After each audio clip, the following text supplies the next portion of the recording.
Hello again, folks. Now, we all know that Zellner is currently working really hard on her brief, and she's got until about August. She's got until next month to get everything into the court. So we're kind of at a standstill, which really sucks because I would love nothing more than to have some good news for you guys. But we do have some news. We just found out, it was just released in the last couple of days, that season 2 of Netflix Making a Murderer is not only approved, but it has started filming. From reports that I've gotten from Manitowoc and Calumet, it's actually started filming. It started filming about 2 weeks ago. Have you noticed that when I haven't had nearly enough coffee, I just bleh. This is what happens when you are a mother. Now, in the meantime, however, I have come across a new case that I would like to start going over.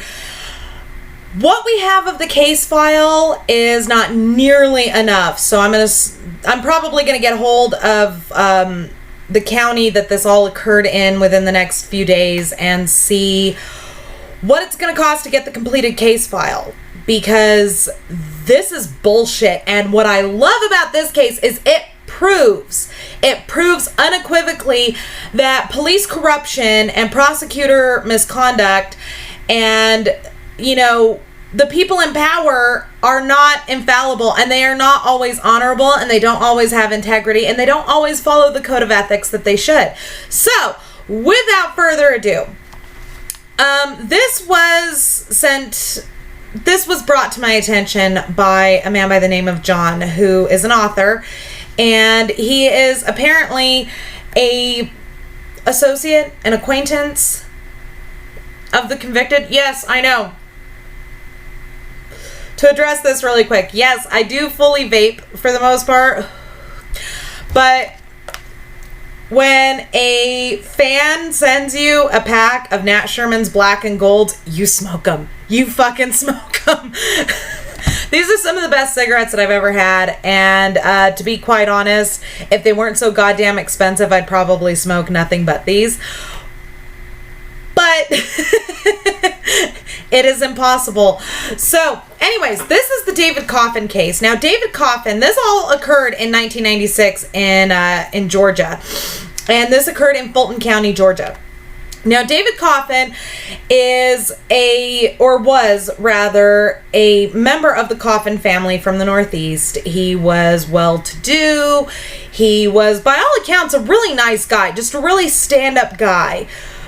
Honest, nice to everybody, never met a stranger. He just met friends that he hadn't introduced himself to yet. Just really good guy.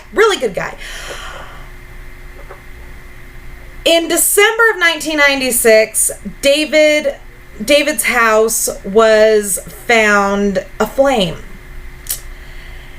And he was inside the house, and once the flames were put out, the firefighters started walking through the scene. During the first sweep of the scene, they didn't find anything. During the second sweep of the scene, however, they discovered David's body.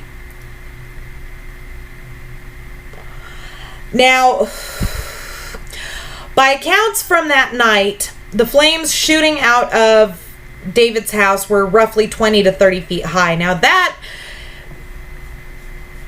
that's not unusual for a house fire. However, it does bespeak of a rather powerful accelerant. I'm currently speaking with a couple of firefighter friends of mine, seeing what they can come up with regards to the accelerant that it could have been.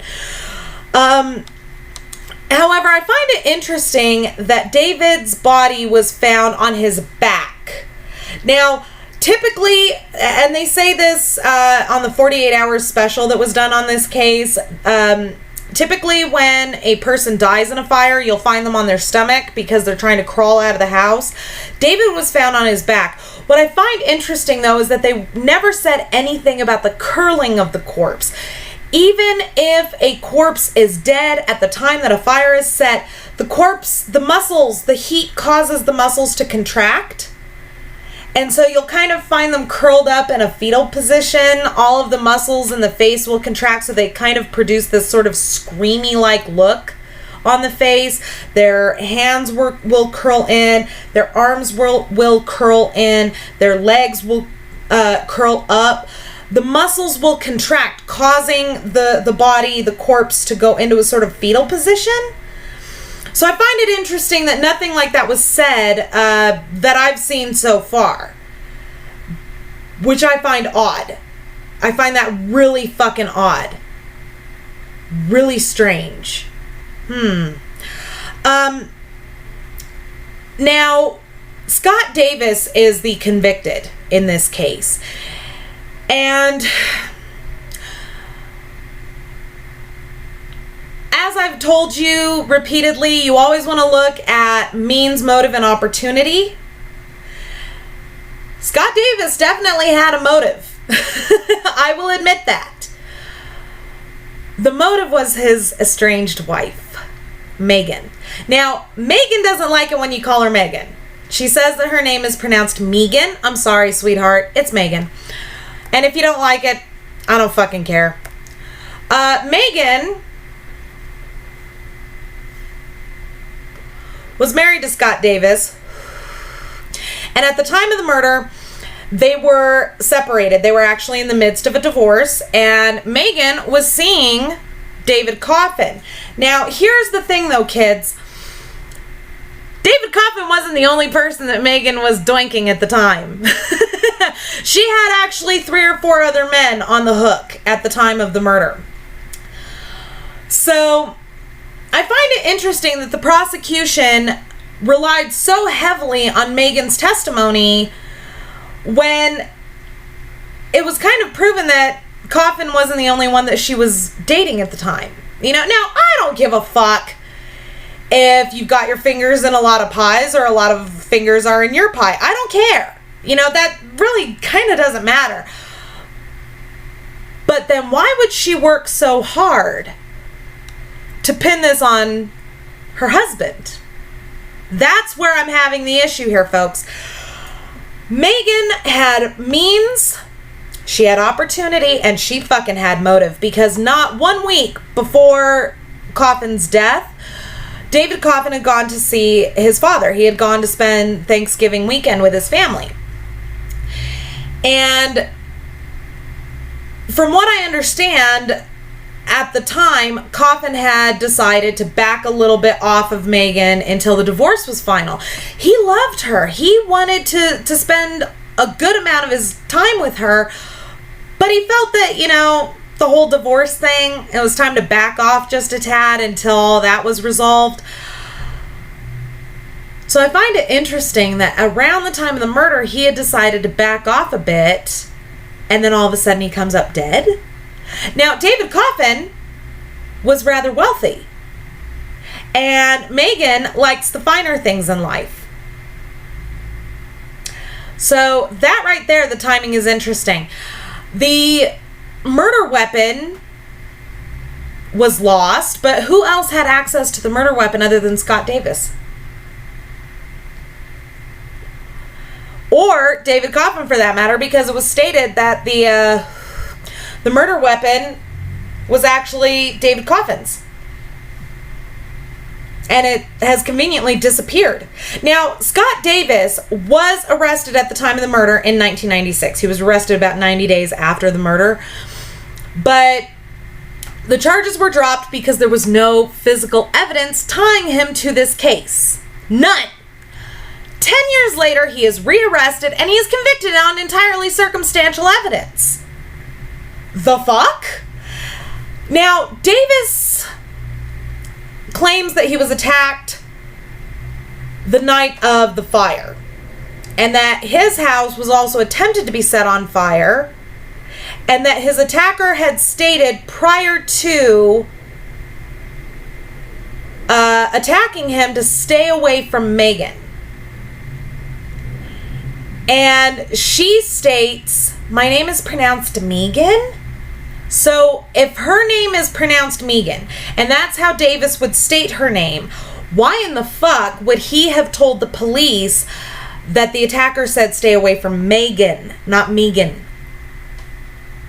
And this is a part of the story that the prosecution and the police have stated is inconsistent and points towards Davis's guilt.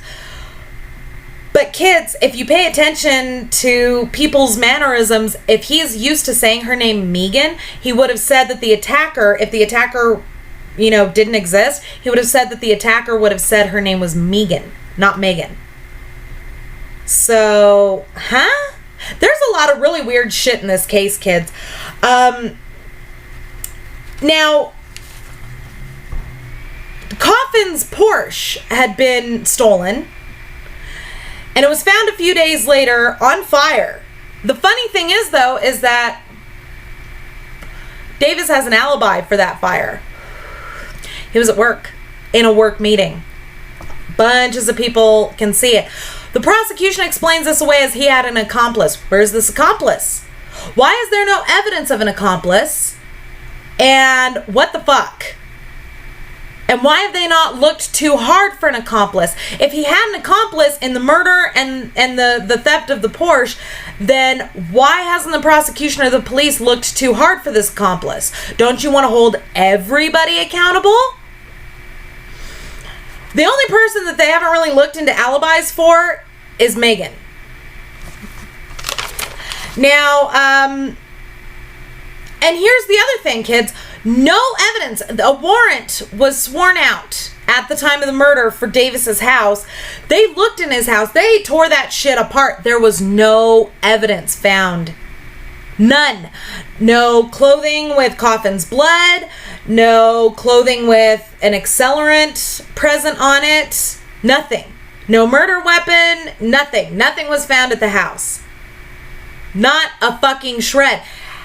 Here's the thing, though, kids, is that I don't give a fuck how smart you are. You commit a murder and you set the fucking house on fire, you're going to have evidence on you. You're gonna forget something. Guaranteed. Without fail.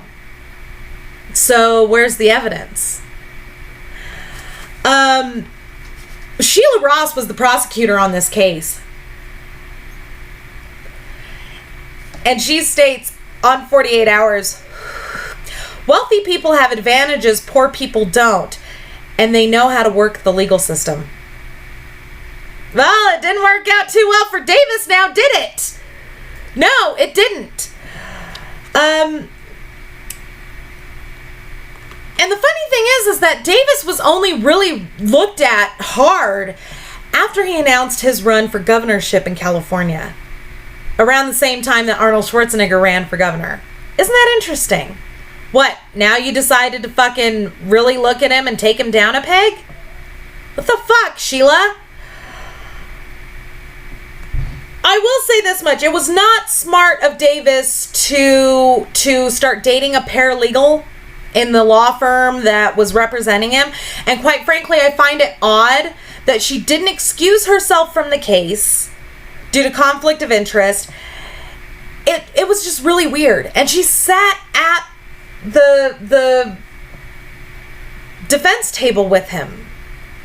It was just really odd to me that was in place. I mean, if Scott Davis was that fucking intelligent, how did he not know to not have his girlfriend still serve as the paralegal on the case and sit at the table with him? That just looked bad, Davis. I'm sorry. And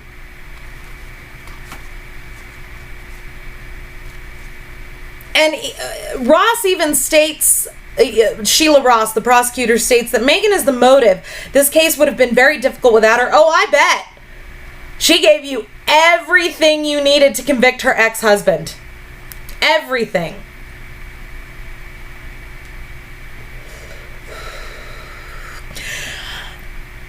Now, Davis Sr. did provide an alibi for Scott at the trial. And true, he didn't tell the police about this alibi prior to the trial. But did they question him? Did they ask him anything? No, they didn't. They didn't ask him shit. And, I find it interesting that Megan says after Scott is convicted, she states, and I quote, I'm not scared anymore. I didn't recognize how truly scared I was until I heard the jury say Scott Davis guilty. This can be construed as her being afraid of her ex-husband, or it could be construed as her being afraid of being charged with the murder. Because I'm sorry, but she had access to Coffin's home. Thereby, she had access to Coffin's weapons, which, according to the prosecution, the murder weapon was one of David Coffin's. She had access to his Porsche. She had access to his home. She had access to him. She had means, she had motive, and she had opportunity. The trifecta. Hello!